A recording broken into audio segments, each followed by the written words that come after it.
Side out for the Bucs. That'll put Ivana Zujovic on the service line. In all seriousness, I'm really excited to just see what we can do with the same team that we've had last year going into this year, and I'm very proud of us, and I know we're going to work super hard. First serve kept in play. O'Brien. Quick set.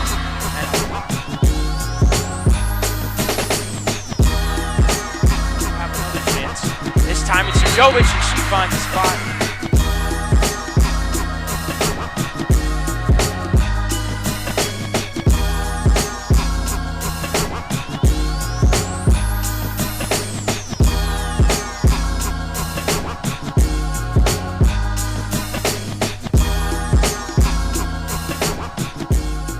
Welcome back to another episode here on the Game Breakers podcast. I'm your host, Daniel Horowitz, and today we're joined by a very special guest, the Bucs' leading shot blocker from a year ago. You've won countless SSC Defensive Player of the Weeks, Ivana Zujovic. Thank you for joining me today. Thank you for having me.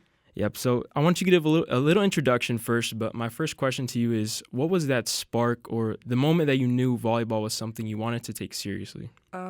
Well, I grew up my whole life playing sports. And for the most part, most of the sports I did were individual. I did, like, ballet, like every little girl does. I did swim. And then I did tennis for, like, almost 5 years. And then I did track and field in between for, like, two years. So I never really found, like, something that stuck until I started volleyball. And for me, it just clicked. I don't know what it was. I felt like whenever I did tennis, it was, like, I didn't like being by myself. It was really quiet, like, in my head constantly, but volleyball was something, you know, I had people around me, like there was like 5 other people. It was so intimate and like so close. Like I loved being on the court, like something just like flipped the switch and I was like, okay, this is for me. Yeah, I used to play tennis too, and then I got into basketball. I like the team aspect more as well. Yeah. So you finished your high school career at Tampa Prep, and I'm sure there was many options you could have gone through after, but you chose Barry. So how'd you end up here? Well, I mean, firstly, the recruitment process for me was probably one of the most stressful things I ever did. Like any student athlete who even has a thought in their mind of wanting to play in college is like, you get into the recruitment process and you like know pretty early on, like, oh, I don't want to do this, or yeah, I want to do this. So I didn't really know like what I wanted to do. Originally, I was like, oh, I want to go far away from home. I don't want to be anywhere near Florida. And then I was like, you know, I'll stay closer to home. But I looked into a lot of schools, a lot of like D3, a lot of D2 schools. I didn't really want to go D1. I wanted to more focus on my academics, and, you know, D1 life was not for me. I could not handle that. So I just started looking around. I actually found out through Barry, one of my mom's good friends. She went down here for a little bit, and she had nothing but good things to say. So when Barry came up to Tampa and played UT, I went to the game, and I was like, wait, like, this could be like a good option for me. Yeah. And I talked to Coach Yellen for the first time, and he looked at me. He was like, "You did track?" And I was like, "How did you know?" I was like, "Yeah, I did hurdles, whatever." And after that, I was talking to the coaches. I visited the school, and I really liked the environment. I liked how close it was to home, but close but not too far. And yeah, I committed pretty late, but I think it was the right decision for me in the end. Yeah, and we'll touch on Leonard Yellen in a few moments. But first, I wanted to know the transition from high school to college. I'm sure that was potentially difficult at first. What was the difference in the high school level to the college level? Definitely the speed of play, like volleyball especially. I remember so clearly, like my 14s year, my coach gave me a statistic that stuck with me. It was like the average time a play like continues for like a 14-year-old match is like 8 seconds. And like the more I get to college, I'm like, it's definitely less than that. It's like 6.5, like less. It's so fast, so much faster. The girls hit harder. They're a lot bigger. And it just took a lot of adjusting. And, you know, you like when you get thrown in, it's like it's do or die, low key. Like you gotta just do it or, you know, fail.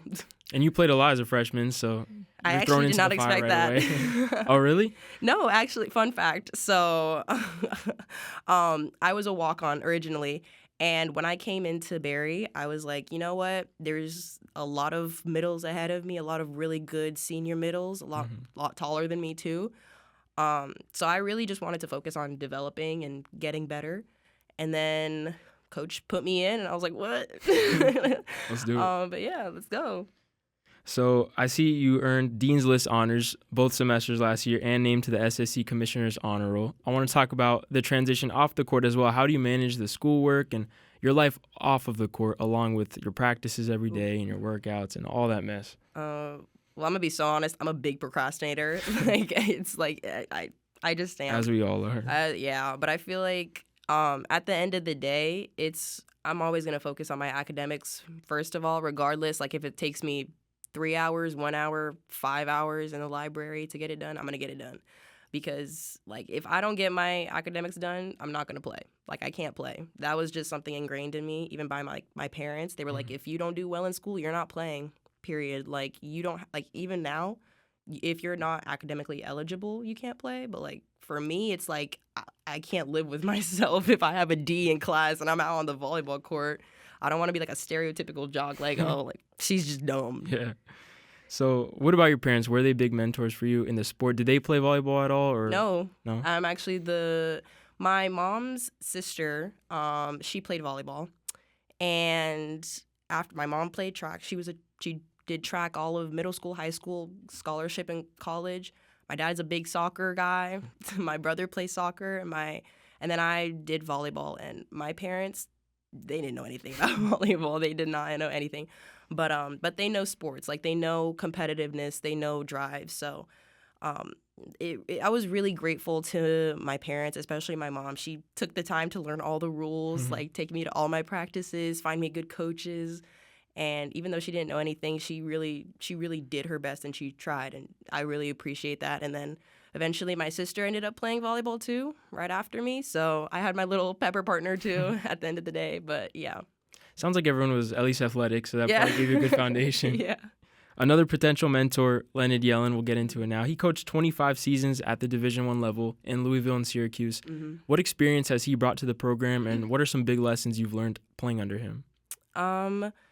For like his experience is just insane. His knowledge of the game is absolute. Like I've never seen anything like it. Sometimes I can't even keep up. Like he sees things I think no one else sees. Yeah. And for me especially, it's been like definitely an adjustment because he has held me to a standard that I've never been held before. And you know, even through club and high school, like obviously your coaches want the best for you and they're going to push you. But like they Coach Yellen, he really like he pushes you, you know, like the standard and the level that he expects, and he won't disrespect you and trying to be like, oh, it's okay when he knows you can do better. So that's definitely something I had to adjust to because I wasn't used to being pushed like that.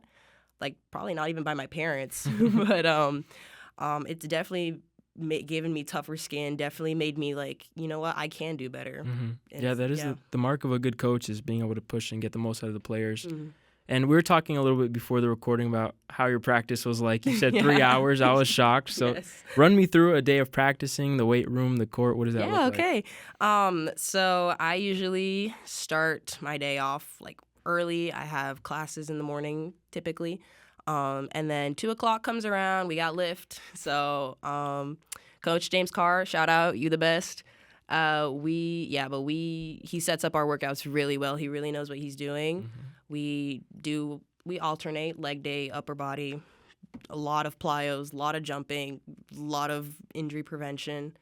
And then right after workouts, we have maybe 5 minutes, and then grab a snack, go on the court, get some extra warm-ups in for our shoulders, and then it's straight on the court and just jumping and going immediately. Yeah, and the team this year is a little different. Did have a lot of returning players. A couple of big players from last season, big contributors left, like Akapova. She was the leader in kills for this team. What has that adjustment been like? You guys have a lot of hitters this season, so how does that game plan look like, making sure everyone gets touches, everyone gets involved? Yeah, I think losing Deanna was definitely a big shift for us because we relied so heavily on her because, she was probably the best outside in our conference. But I think that's really made us all step up and see, like, look, we don't have a Deanna anymore. We gotta all put in the work. We gotta put in a little bit extra effort. Like, we all want the championship ring, and coach has been pushing us too. Like, he wants the ring too. So, we've been working every day in practice and lift, like just trying to get better. Everybody wants to get the ring, so we all want to, get better. And you specifically made a big jump this season. Last year, averaged a little over 0.8 kills per set. This season, it's jumped to over 1.5 per set. And you've always been a stalwart on the defensive end, but what has that adjustment been like, taking on a bigger responsibility on the offense? I think for me, it's like I really I don't know, man. Like, I just get in there and I'm like, okay, like just locked in this year. I don't want coach to yell at me, so let me get myself straight. But yeah, I think my first year I was really not expecting. Like every freshman, you're not used to the level of play. Yeah. So it's like you want to go in and do your best, but you're still developing, obviously. And then last year I was like, look, you got no more excuses. You've already played a year. Like, you know what to expect. So now you just got to do it. Mm-hmm. So, yeah. And I have a couple plays I want to walk through with you. Okay.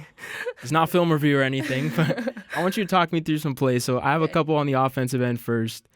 Slowed it down because this camera's a little tough to get to. But here, like you said, you do most of your work from the middle. A couple of big spikes.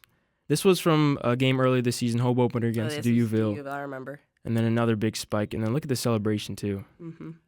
I noticed you always have the most energy on the court. I big think scream, chest bump. I'm a bit more excited for my teammates than I am for myself. Yeah. And then final play. This is a little switch up from the previous two spikes. A little tap shot. So I wanted to ask you, we can rewind and go back to the point where you're about to hit it. In this split second, I think something you do very well, you have half a second on the fly to say, am I going to hit it hard with a spike? Am I going to hit that tip shot like we saw earlier? Are you going to go cross court, down the line, off the block? How do you make those decisions, and how do you read the defenders? I don't know. Sometimes it's a gut feeling, to be so honest. But I think the more you play, the more you learn about like what the team is going to do and like what works in certain situations. Yeah. Like this one, for example, I was like, okay, well, my setter's not balanced right now. It's a really tight ball. The blocker is probably going to be up right on me. So I'm like, let me just play it safe and just get a little off-speed shot, throw the defense off. And yeah, I got the point. And I think that for me especially, I'm really undersized. I'm 5'10". So I just have to be more aware that I can't go up and hit the ball as hard as I want to because, I'll probably get blocked. So I have to be a little bit smarter. Might be undersized, but look at the vertical there. You said you did a lot of plyos. Have you measured the vertical jump yet? I have not recently. No? Not particularly recently, yeah. And you had a season-high 9 kills against nationally ranked St. Cloud State. What was that game like on the road? That game was definitely unexpected. We came in, we were like, okay, confidence was key, but we're like, okay, our conference is super strong. We're super strong. But St. Cloud had insane defense, absolutely insane defense, worked super well as a team. Just everything you wanted in a well-ranked volleyball team. And I think that we did not expect that. So I was like, okay, look, I got to do my part now. Yeah, for sure. So, yeah. It's a good test, too, early in the season. You're going to face some tough teams, so it's good to be battle-tested like that. And then we'll roll the tape. Some defensive plays up next. You led the team in blocks per set last season. First one, good rejection from the middle. And then the next play, I really like the next play because it shows some good footwork, I'd say. Be able to get the first block here and then shuffle the feet. Second block from the other side. So is this, an anticipatory thing? You mentioned reading the defense earlier. How are you such a good shot blocker? It goes back to just playing a lot and just recognizing tendencies of the other team. If one hitter doesn't work, probably 7-8 times out of 10 they're gonna go to another hitter, and and if that one doesn't work, they're gonna go back and forth until they can tire out the middle or the blockers on the other side. So it's really just about reading and being conscious of what would I do in this situation. Just going back and going through your experience, and that's it. So moving on, the rest of this season. Early start to the year, but you guys are 7-0. I don't think you know what losing looks like yet. But what have you seen from the team early in the season, and what are the expectations this year? Like, I've just seen us have so much fun. Yeah. Like, we've just going crazy, having so much energy, and I think we're still getting used to not having our usual big hitter on the outside, but you know, we've brought in Lera, we have Veronica, we have Varvara, like all great hitters, yeah. And so I don't think we really just gone downhill. I think we're just adjusting to the different people we now have. And I think it's going really well. We still have great team chemistry. We're all really good friends. We all get along on the court, but we're also close enough where we can, you know, tell each other and hold each other accountable. Be like, hey, this is not working. You got to do something different. I'll do something different too, but we got to figure it out. So it's been working really well lately. Yeah, so hopefully, yeah. And speaking on communication with teammates, I talked to you after this game in the post-game interview, mentioning the setters, Iglesias and Petra. They kind of rotate them in throughout the games, and you mentioned that you've been able to build a chemistry with them for a couple of years now. So what does that communication look like with your setters during game day? Thalia and I, like, we've been together a bit longer, so it's a little bit easier to communicate and, like, connect with her. Yeah. But, of course, Petra and I, like, we're also connecting really well. Like, she's Croatian. We speak the same language pretty much. So we can just communicate that way, and it's a little bit easier. And I don't know, like, it's fun experimenting and trying new things and seeing what works and what doesn't. And then being able to just talk to them and let them know, like, hey, I might need it like this, or they can tell me, hey, you need to go a little faster, a little slower. Like, the communication is really, really, like, good between us. So there's not like, you know what I mean?